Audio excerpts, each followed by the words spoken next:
Hello guys, welcome to my channel RS function. आज मैं आपके साथ मैडली लव ब्यूटी का अगला पार्ट एक्सप्लेन करने वाली हूँ। हमने पिछले पार्ट में देखा था कि वांगजी फाइनली अपनी साइड का स्टोरी बता चुका था। अब आगे और लैनकोन बोलते मुझे माफ कर दो ये बीइंग, ये सब कुछ की जिम्मेदारी मैं हूँ। मेरा मेरा बच्चा उस वक्त छोटा था, वो एक कॉलेज का टीनेजर स्टूडेंट था, वो तो कुछ भी नहीं जानता था। तुम जानते हो ना उस टाइम का वांगजी में। अब जो वांगजी तुम्हारे सामने खड़ा है, उन दोनों में जमीन और आसमान का फर्क है।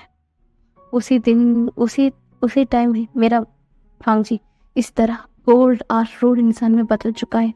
वेंग, मुझे माफ कर दो, तुम्हारा गुनहगार मैं हूँ ना कि वांगजी। मेरा बच्चा बहुत सफर किया है वेंग। मैं मानता हूँ कि तुम्हारे साथ जो हुआ वो ठीक नहीं है, पर सिर्फ तुम ही वो पर विक्टिम नहीं हो। मेरा जो नेफ्यू है वो पर विक्टिम है, वो भी किसी का साजिश का, क्या बोलते साजिश का वो भी हिस्सा बनकर रह गया। उसका कोई गलती नहीं है। याद तक कि उस वक्त तुम्हारे पास तो तुम्हारे आंट थी, तुम्हारे अंकल थे, यहाँ तक कि सिचन भी तुम्हारे साथ था। वे पर मेरे नेफी के साथ वहां पर कौन था विंग? तुम सोचो ना, एक बार देखो उसका जो ब्रदर जो उसे बच्चों की तरह ट्रीट करता था, उससे उस दिन के बाद दूर हो गए, एकदम दूर हो गए। और मैं भी बिजनेस के चलते हमेशा बिजी रहने लगा। और एकदम मेरा बेटा अकेला हो गया। उसका दोस्त के नाम पे जो जो लोग थे वो तो दुश्मन से ज्यादा बदतर निकले। मेरा बेटा एकदम अकेला पड़ चुका था। विंग, उसे एक मौका दो। वो 6 साल पे बहुत तड़पा है। एक बार तो उसे चांस देकर देखो ना। इस बार वो कोई गलती नहीं करेगा। इस बार कोई भी वांगजी को ब्लैकमेल नहीं कर सकता।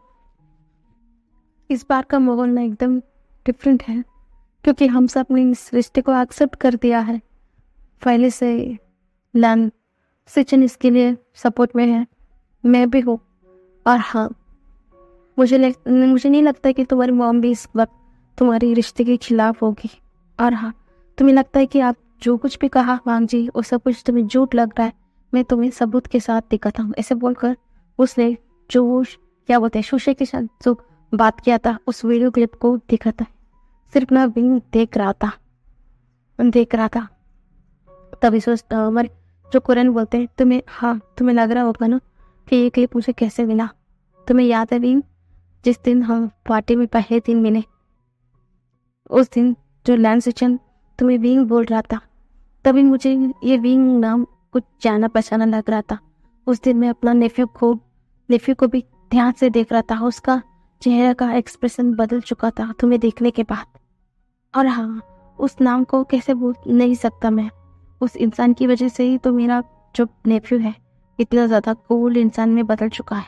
हाँ, मैं जानता हूँ कि मेरी उस इंसान को मेरे नेफ्यू की जिंदगी से बाहर निकलना चाहता, पर ट्रस्ट मी, मैं तुम्हारे सिर्फ नाम को जानता था, मैं तुम्हें कभी भी देखा तक नहीं बीन।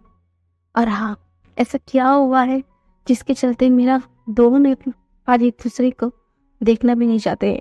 और हाँ, मेरा सिचन इतना ज्यादा अपने छोटे ब्रदर से गुस्से में क्यों है मैं जानना चाहता था। इसीलिए मैं तुम्हारे सारे जो रिपोर्ट्स है 6 साल पहले क्या हुआ था सब कुछ जानना चाहता था।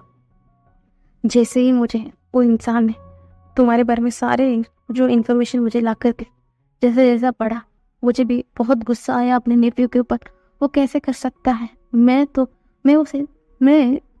तुम्हें उसकी जिंदगी से दूर करना चाहता था, पर तुम्हें हर्ट करना कभी भी नहीं चाहता था। विंग में कभी भी तुम्हें हर्ट करते हुए नहीं देखना चाहता। बस मैं चाहता था कि तुम दोनों अपने अपनी जिंदगी में आगे बढ़ो, ना कि तुम्हें हर्ट करते हुए मैं अपने देखना नहीं चाहता, क्योंकि तुम भी किसी के बेटे हो। मैं कैसे तुम्हें हर्ट कर सकता था? पर मैं वांगजी से बात करना चाहता था। पर जिस दिन तुम ऑफिस में आए थे और उस दिन वांगजी तुम्हारे साथ जो बात कर रहा था, मैंने सुन लिया। मैंने अपनी वांगजी की आंखों में प्यार देख सकता था, पर मैं समझ ही नहीं पाया। जो इन्फॉर्मेशन मुझे मिली उसकी उसके हिसाब से तो वो तुम्हें सिर्फ चीट करना चाहिए, है ना? पर वो तुमसे प्यार करता था, उसकी आंखों में तुम्हारे लिए सिर्फ प्यार था। तुम्हें समझ नहीं पा रहा था कि क्या सच है और क्या झूठ है। तो मैं और गहराई से सारा बात जानना चाहता था। मेरे नेफ्यू के साथ कुछ हुआ है क्या, मुझे कुछ पता नहीं, इसलिए मैं उस इंसान को हायर किया कि मुझे सारा सबूत चाहिए, सारा सबूत। और क्या हुआ, एग्जैक्टली क्या हुआ, मैं जानना चाहता था। और उस इंसान ने इतना दिन लगा लिया।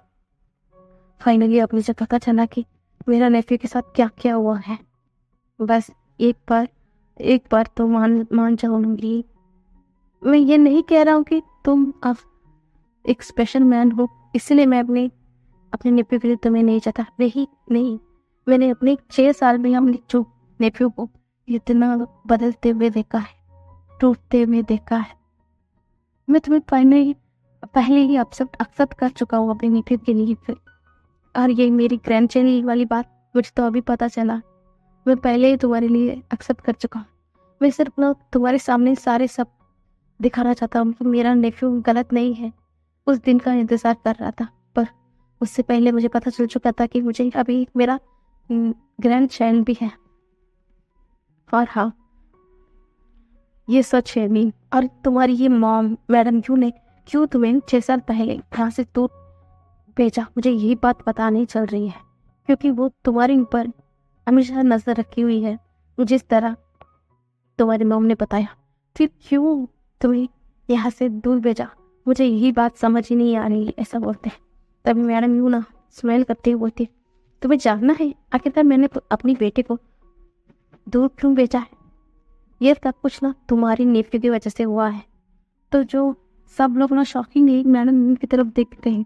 तभी मैडम ही बोलती है, तुम्हें क्या लगता है मुझे भी इच्छा है क्या अपने जो बच्चे को अपने से दूर भेजना? नहीं, बिल्कुल नहीं। और तुम्हें पता है मेरा तो दोस्त और ब्रदर की मौत हुई थी ना, मेरा बच्चा सिर्फ 5 साल का था, वो बहुत बीमार था। तभी हमने उसकी जांच करवाई। हमें उसी वक्त पता चल चुका था कि मेरा जो बेटा है वो एक स्पेशल चाइल्ड है, वो फ्यूचर में बर्थ दे सकता है। इसके चलते मैं बहुत वरीड हो गई। ऊपर से ये वेंट्रोल और वेंजुलिया का डर था, और ये प्रॉपर्टी पर मेरा बच्चे के ऊपर खतरा था, और ऊपर से मेरा बच्चा एक स्पेशल चाइल्ड है। ये सब कुछ बात मुझे डाइजेस्ट करने के लिए बहुत दिन लगा। और हाँ, मैं उसी वक्त उसे अपने घर भी नहीं ले जा सकती, और हान भी उसे अपने पास नहीं ले जा सकता। अगर हम ले गए तो शक हो जाएगी, और ऊपर से विंडोन और विंजुली की नज़र अब बीन के ऊपर था। इसलिए हम ऑर्फनेज में उसे छोड़ने के अलावा हम कुछ नहीं कर सकते। मैंने जैसे जैसे प्लान कर था, मेरा हस्बैंड को वहाँ पर ऐसा विजिट भेज दिया था। और हाँ, मेरा प्लान के हिसाब से मेरा हस्बैंड तो उन्हें पता ही नहीं कि वो मेरा ही प्लान के अकॉर्डिंग काम कर रहे हैं, पर उन्होंने मेरे बच्चे को मेरे पास लेकर आ गया। तुम्हें पता है एक एक दिन मैं डरती रही क्योंकि मेरा बच्चा स्पेशल चाइल्ड था। उसे स्कूलिंग खत्म हो गई, तब तक कुछ भी नहीं हुआ। जब वो कॉलेज में चला गया फिर भी मैं उसे रूड बिहेवियर करती रही। और हाँ, पता है मुझे अगले दिन एक इंसान फोटो भेजता है कि मेरा बच्चे को किसी ने किस करा। उस फोटो मेरे मोबाइल पर आई। तुम्हें पता है मेरा रिएक्शन क्या होगा? मैं इतना ज़्यादा गुस्से में थी कि मैं उसे एक क्लैप कर दिया उसके फेस पर। अब मुझे डर लगने लगा।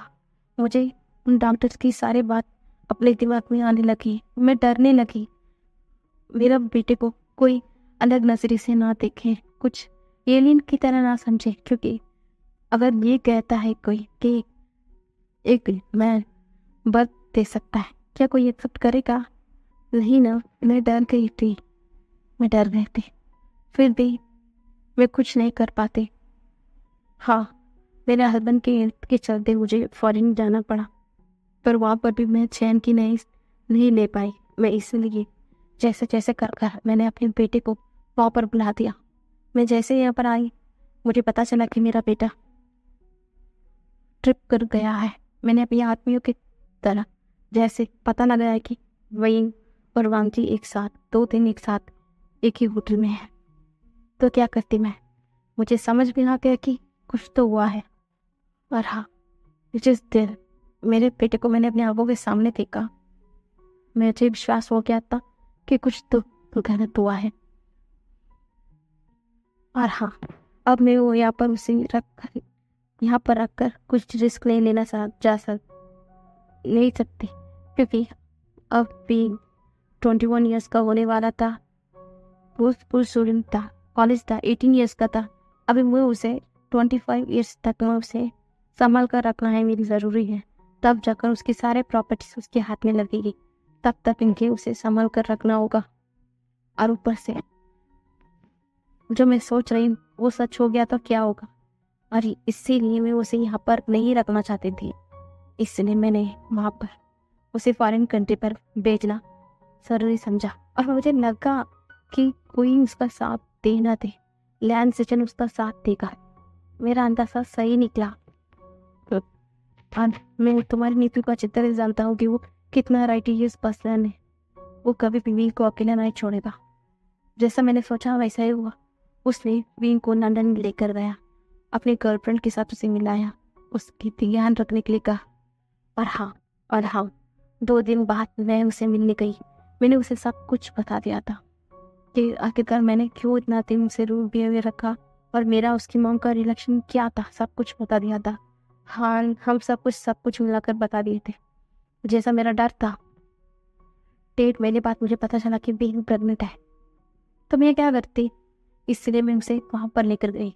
अब तुम्हें समझ में आया कि मैं क्यों उसे लेकर गई। तो कुरैन एकदम शांत हो जाते हैं। अब उन्हें कुछ समझ नहीं आ रहा कि आखिरकार वो क्या बोले। और हाँ, शायद उनकी डर भी सही है, क्योंकि उन्होंने ही तो, अगर उनकी नेफ्यू और इस लड़की का रिश्ते को सच सबको पता चलेगा तो सब लोग क्या सोचेंगे। यही डर की वजह से तो उन दोनों को अलग करना चाहते थे, है ना। तो उसकी मदर ने अगर इतना बड़ा कदम उठाया तो इसमें गलत क्या बात है। सच में उस वक्त सबको पता चलेगा तो वीन को कुछ डिस्कस्टिंग या कुछ अलग नजरिए से देखेंगे ना। इसी डर के चलते थे उसकी मॉम ने इतनी बड़ी कदम उठाया।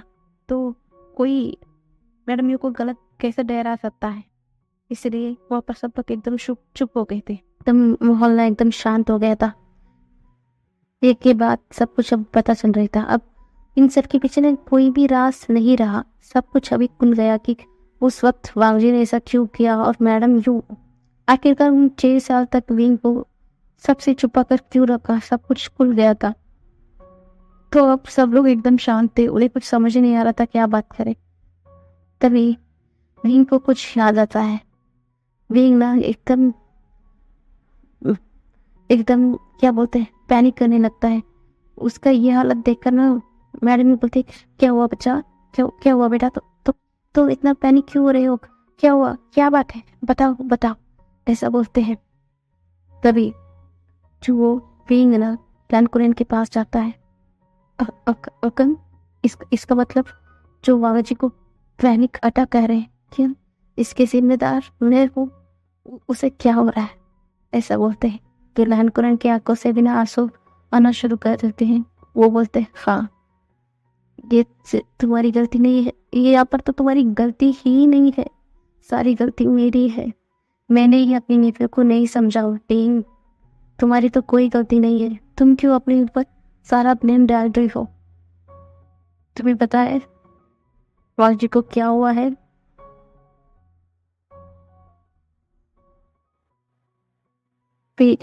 PTSD हुआ है। तो विंग ना एकदम अपनी मुंह को बंद कर वहीं पर बैठ जाता है। तो लैन सिचन एकदम अपने अंकल के पास आते हैं, बोलते क्या बोल रहे हैं अंकल, ऐसा बोलते हैं। तभी लैन कुरैन हमारी जो लैन सिचन की तरफ देखते हैं, बोलते हैं, हाँ तुम्हारी ब्रदर को पोस्ट ट्रॉमेटिक स्ट्रेस डिसऑर्डर हुआ है। तुम्हें पता है उसका मतलब क्या है। अगर एक इंसान बहुत स्ट्रेस में वो एकदम फियरफुल, जैसे नाइटमेयर आने लगे, वो ना ये सिर्फ कुछ दिन के लिए नहीं, एकदम लॉन्ग टर्म के लिए होता है। उसका हेल्पलेसनेस और उसका जो फियर से, उसका नाइटमेयर्स, सब कुछ उसे डराने लगे। वो बहुत हेल्पलेस हो गया।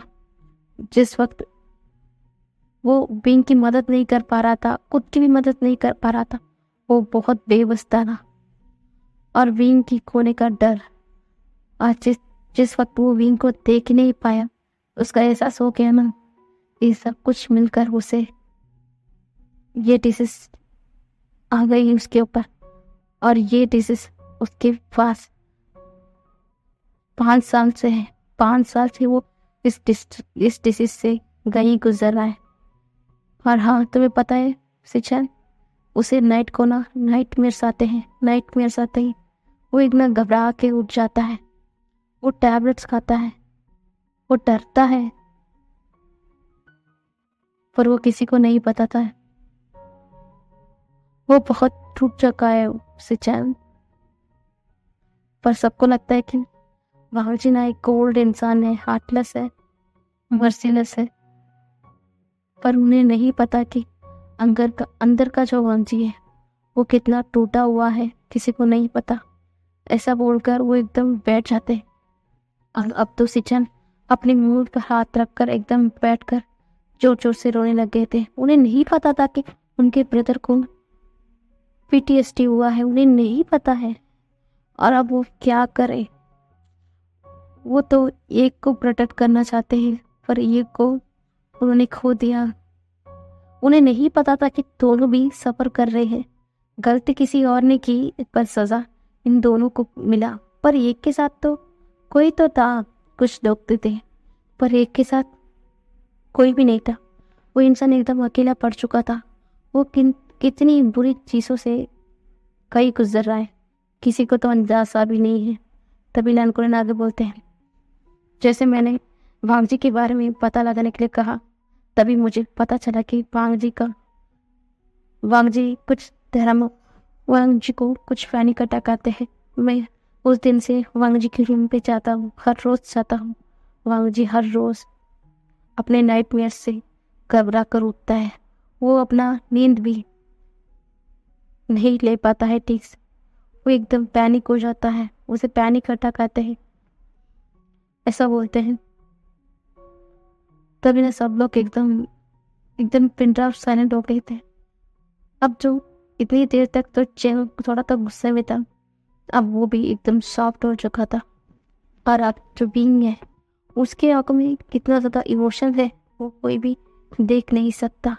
वो एकदम वहाँ पर साइलेंटली बैठा हुआ था। तभी जो हमारा सिचन धीरे धीरे करकर वांगजी के पास जाते हैं, बोलते हैं, वांगजी मुझे माफ़ कर देना, मैं दुनिया का सबसे बुरा ब्रदर हूँ। मैं अपने ही ब्रदर के साथ क्या हो रहा है मैं नहीं समझ पाया। मुझे माफ़ कर देना, मुझे माफ़ कर देना। फादर मदर के पास सिर्फ तुम ही हो जो मेरा अपना हो, फिर भी मैंने तुम्हें हर्ट कर दिया, मुझे माफ़ कर देना वांगजी, ऐसा बोलते हैं।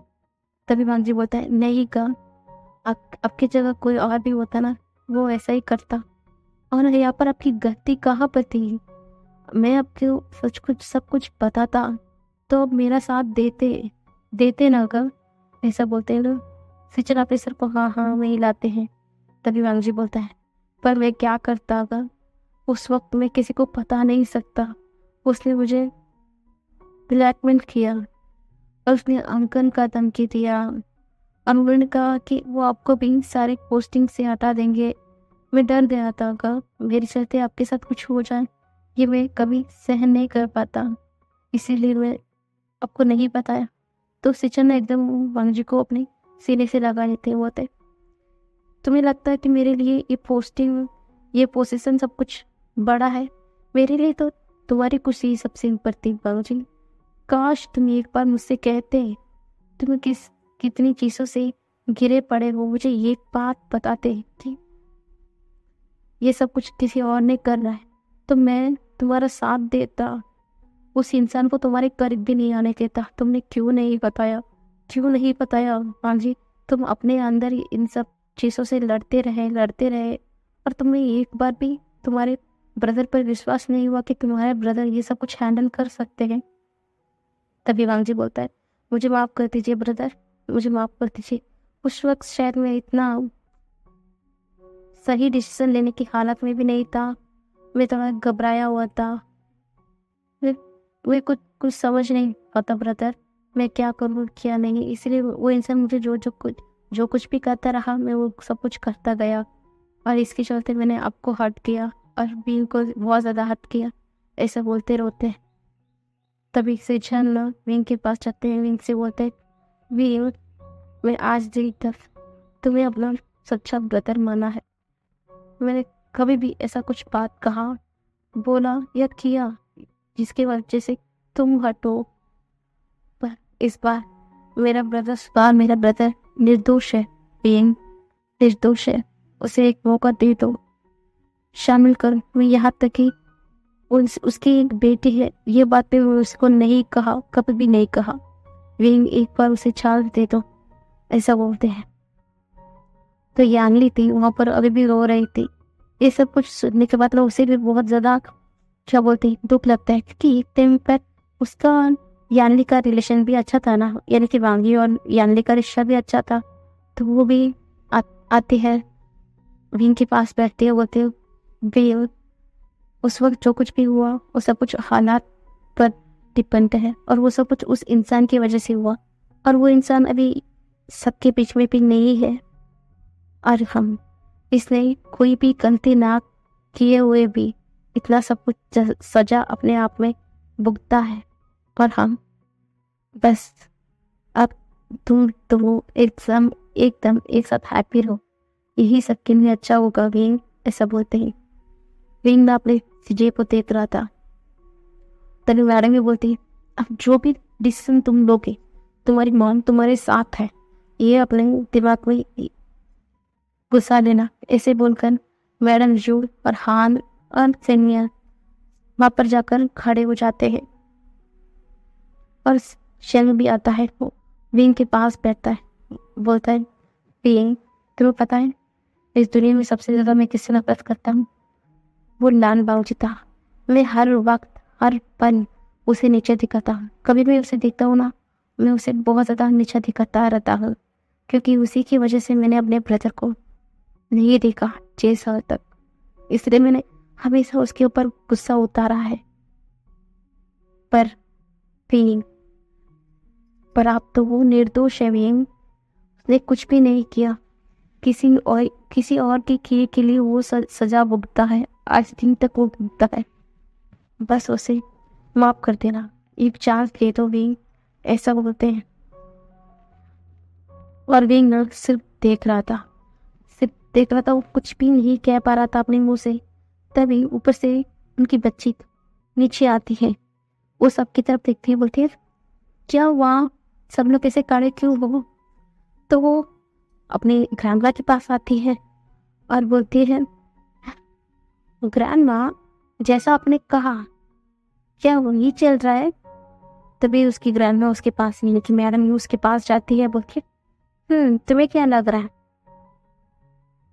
तो बच्ची बोलती है, मुझे लग रहा है कि मेरी ग्रैंडमा ने जो उससे वादा किया था उन्होंने उससे पूरा कर लिया है।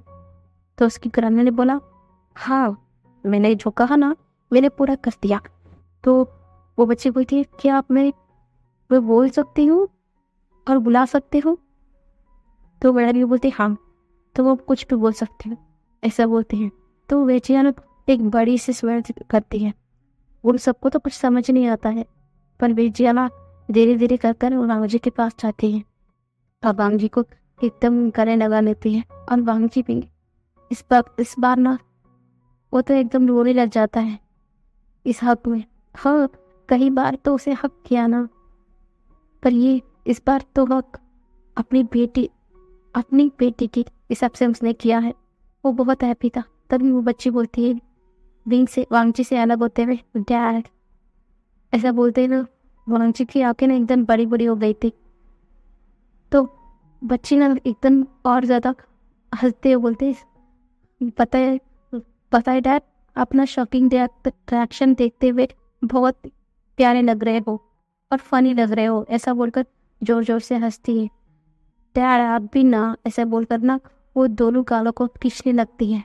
वांग जी ना एक बार बच्ची को देखता है, दूसरी बार मैडम की तरफ देखता है और भी कुछ भी नहीं कह रहा था, वो सिर्फ बैठा हुआ था। तभी मैडम ही बोलती है, ऐसा क्या देख रहे हो मुझे? तुम्हारी बेटी को सब कुछ पता है कि तुम कौन हो। उसे पहले से ही पता था कि तुम उसकी डैड हो। मैंने कहा था कि तुम्हारी और पिंक के बीच कुछ झगड़ा चल रही है, इसके चलते तो वो तुम्हें डैड नहीं बुला सकती। जैसे ही तुम दोनों के बीच से सब कुछ शांत हो जाएगा, उस दिन वो तुम्हें डैड बुला सकती है, ऐसा बोला था। तभी जो आंटी लोग एक बार एकदम उसके फेस पर छोटी सी स्माइल आ जाती है। वो बेचिया की तरफ देखकर बोलते हैं, और एक बार बोलो ना बच्चे, ऐसा बोलते हैं। तो बेचिया बोलती, डैड डैड, ऐसा बोलती है। तो वांगजी ना उसे एकदम अपने गोद में उठा लेता है, बोलता है, हाँ प्रिंसेस, हाँ मैं तुम्हारी डैड हूँ, मैं तुम्हारी डैड हूँ, ऐसा बोलकर वो उसकी फेस पर ना एकदम किस करते जा रहा था और वो एकदम हंस रहा था। तभी लैनकुरन बोलते, क्या तुम मेरी ग्रैंडचाइल्ड को अपने पास तक रखोगे या मेरे पास नहीं दोगे, ऐसा बोलते हैं। तो वांगजिंग से एकदम नीचे उतार देता है। तो लैनकुरन उसके पास जाता है, उसे एकदम गले लगाते हुए बोलता है, सच में बहुत हैप्पी हूँ, मुझे बहुत हैप्पी हूँ मैं। फाइनली आज मेरे पास मेरी ग्रैंडचाइल्ड है, मेरी पूरा नाम कंपनी का हायर है मेरे पास, ऐसा बोलकर किस करते हैं। तभी वो बच्चे बोलते, ग्रैंडपा आप ना बोरिंग बातें करते हो, ऐसा बोलते हैं। तो लैनकुरन हंसता है, तो मेरी ग्रैंडचाइल्ड को क्या चाहिए, ऐसा बोलते हैं। तभी बेचिया बोलती है, मुझे बहुत सारा चॉकलेट चाहिए ग्रैंडपा, ऐसा बोलती है। तो लैनकुरन नाचते हुए बोलते, ठीक है, मैं अपनी जो बेचिया को बहुत ज़्यादा चॉकलेट दूंगा, सॉरी अपने लैंड चिया को, ऐसा बोलते हैं और हंसते हैं। सब लोग ना हंस रहे थे। वहाँ का माहौल ना एकदम अच्छा हो गया था, सब लोग हैप्पी थे। वांगजी भी अपने बच्चे को पाकर बहुत हैप्पी था, पर फिर भी उसे उदास लग रहा था कि वही अभी भी क्यों कुछ भी नहीं बोल रहा है। फिर भी वो हैप्पी था, बहुत हैप्पी था। उसे लग रहा है कि वो विंग को बना लेगा। फाइनली इतने लोगों के साथ भी उसे मिल गया। जो बात वो अपने मन में दबाया बैठा था वो भी सबको पता चुका था। अपना तरफ का जो बात है उन्हें सबको बता दिया था। वो तो अभी अपने मन में थोड़ा हल्का फील कर रहा था। सब लोग ना हंस रहे थे। हाँ, शायद ये हैप्पी विलन के बाद तो सब लोग हैप्पी थे। जिन फैमिली हो या जो विंग के दोस्त यहाँ पर आए हुए थे, हेडक्वार्टर्स थे, वो लोग, मास्टर हान, सब लोग हैप्पी थे। लीज, सिचन, सब लोग हैप्पी थे। तभी ना विंग वहाँ से एकदम धड़ाम से खड़ा होता है। वो किसी की तरफ नहीं देख रहा था, वो एकदम अपने कमरे की ओर चला जाता है, किसी से भी कुछ भी बात नहीं कर रहा था। अब सब लोग जो हंस रहे थे वो एकदम शांत हो जाते हैं। उन्हें कुछ समझ नहीं आ रहा था कि विंग क्यों अभी तक कुछ नहीं बोल रहा है, क्यों वो एक बात भी नहीं बोल रहा है। सब लोग को समझ नहीं आता है, पर हम सिस्टन समझ गए थे कि विंग जो दिल का हाल है वो समझ गए थे। तभी वो वांगजी के पास जाते हैं, बोलते हैं, उदास मत हो वांगजी, वो तुमसे गुस्सा नहीं है, उदास है, निराश है, शायद थोड़ा ब्रोकन भी है। वो डिसअपॉइंटमेंट है कि तुमने इतना कुछ हो गया, तुमने क्यों उसे नहीं बताया है। वो अपने आप में गिल्ट में है वांगजी, जाओ उसे बताओ, समझाओ कि उनमें उसकी कोई गलती नहीं है, तभी वो शांत होगा। जाओ उसे बात करो, ऐसा बोलते हैं। तभी वांगजी भी अपने सर पर नोट करता है। तभी सिचान बोलता है, वांगजी मैं तुमसे बात में मिलता हूँ, मुझे लगता है कि अब तुम दोनों को बात करने की ज़रूरत है, मैं जा रहा हूँ, ऐसा बोलकर वो क्विंसू के हाथ पकड़ते हैं और वहाँ से निकलना शुरू कर देते हैं। तभी कुरैन बोलते हैं, रुको मैं भी आ रहा हूँ, ऐसा बोलकर वो पेचिया को लेने वाले होते हैं। तभी वांगजी बोलते हैं, अंकल आप क्या कर रहे हैं? तभी लैनकुरन बोलते हैं, क्या? मैं अपनी ग्रैंडचाइल्ड को लेके जा रहा हूँ। तो वांगजी ना नहरा आइस देखते हुए बोलता है, आप क्यों लेके जाएंगे बना, उसके फादर यहाँ पर हो। तो कुरैन बोलते हैं तुम दोनों बातें करो ना आपस में, मैं अपनी ग्रैंडचाइल्ड को लेकर जाता हूँ, ऐसा बोलते हैं। तभी वांगजी बोलते हैं कोई ज़रूरत नहीं है अंकल, मेरी बच्ची मेरे साथ रहेगी, और हाँ हिम्मत नहीं मत करना अंकल मेरी बच्ची को मुझसे दूर लेके जाने के लिए। तभी नैनकुरैन ना कहता नहीं क्या बोलते हैं, डाउन फोन करके वांगजी की तरफ देख रहे थे, कुछ नहीं बोलते हैं, अपने सर को शेक करते हैं और बोलते हैं चलो सिचान यहाँ से ले चलो, और ऐसा बोलकर बोलने चाहते हैं। सब लोग हंस रहे थे। तभी जो हमारा यानी है वो बोलती है ठीक है वांग जी तुम मुझसे बात करो, ठीक है। वांग सिचन ने सही कहा, वो तुमसे शायद थोड़ा डिसअपॉइंटमेंट है कि तुमने क्यों नहीं बताया इतना बड़ी बात, चलो इसे बात सुनो, तुम जानते हो ना अगर तुम इसे एक बार मनाओगी वो मान जाएगा। ऐसा बोलकर वो वांग जी के सर को पैट करती है और वहाँ से जिन फैमिली पे चले जाते हैं और जिन जिसमें भी स्मेल करते हैं बोलता है ऑल द बेस्ट, ऐसा बोलकर वो वहाँ से चला जाता है। जो हमारा वांग जी था ये छोटे से स्माइल करता है। तभी वहाँ पर मैडम यू आती है, बोलती है कोई भी गड़बड़ मत करना और अपने आप में कुछ फैसला मत कर लेना, अगर इस कुछ बात में तुम दोनों शामिल हो उससे भी एक बात कंसिडर कर लेना कि वो क्या चाहता है, अपने आप से कोई डिसीजन मत लेना। अगर तुम इस बार कुछ ऐसा डिसीजन लोगे उसके चलते मेरा सन हर्ट हो जाएगा ना, तो मैं क्या करूँगी तुम्हें अंदाजा नहीं है, ऐसा बोलते हैं। और वो वहाँ से यू ना चली जाती हैं। तो हाँ वांग जी मैडम यू की सीरियसनेस को समझता है, और हाँ वो इस बार कुछ ऐसा डिसीजन नहीं लेगा किसी की बातों में आकर। और पर वो भी क्या कर सकता था, उस वक्त वो उसी हालत में था कि वो उसी डिसीजन उसके लिए सही लगा इसलिए वो ले लिया था। तभी जो फिल्मियान है वो भी स्माइल करते हुए यहाँ से चले जाते हैं। और खान के जो टीम मेंबर्स थे वो भी बाबूजी को देखकर नोट करते हुए वहाँ से चले गए थे। तभी वहाँ पर सिर्फ जंगशा था।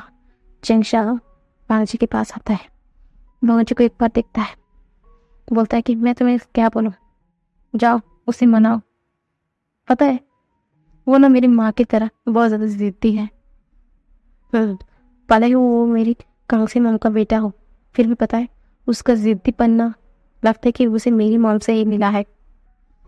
पर हाँ मैं तुम्हें कुछ क्या बोलते हैं वार्निंग तो नहीं दे सकता क्योंकि मेरी मॉम ने पहले से दे दिया है, तो मैं तुम्हें क्या कहूँगा भला, जा उसे उसे शांत करो, उसे मनाओ, ऐसा बोलकर उसके शोल्डर को पैट करते हुए वहाँ से चला जाते हैं। वहाँ पर सिर्फ उसकी बच्ची और वो खड़े यानी वांग जी खड़े थे। वांग जी अपने बेटी को अपने बाहों में उठाता है, बोलता है प्रिंसेस तुम्हारी मॉम ना उस पर गुस्सा है। तभी एजिया बोलती है मॉम, तभी वांग जी हंसते बोलता है तुम जानते हो ना तुम्हारे डैड स्पेशल है।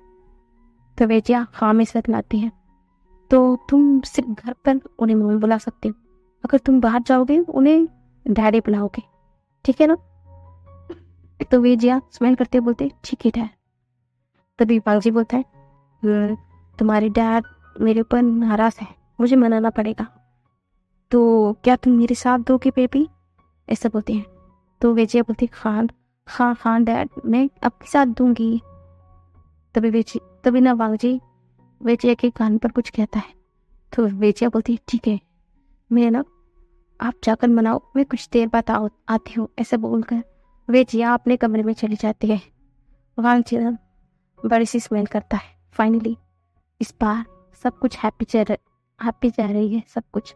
इस बार कोई भी उनके रिश्ते के खिलाफ नहीं है, सब लोग उसके साइड पर है। पिछली बार भी कोई भी खिलाफ नहीं था सिवाय उसके अंकल के, क्योंकि उस अंकल उस वक्त कुछ समझने की हालत में नहीं थे। फिर सब लोग तो उसकी साइड पर थे, पर कोई बात नहीं, फर्स्ट ऑफ ऑल अभी उसे अपनी विंग को बनाना होगा। यही सोचकर वो धीरे धीरे करके विंग के कमरे तक जाता है। विंग के कमरे पर जाता है, उसके दरवाजा को नॉक करने वाला होता है, देखता है कि दरवाज़ा खुला हुआ है। वो पहले तो थोड़ा हिचकिचाता है, फाइनली उस दरवाजा के खोलकर अंदर जाता है। पर हाँ बस आज के लिए इतना ही गाइस, हम कल देखेंगे कि वांग जी क्या विंग को मना पाएगा या नहीं, आगे क्या होगा। Bye bye guys.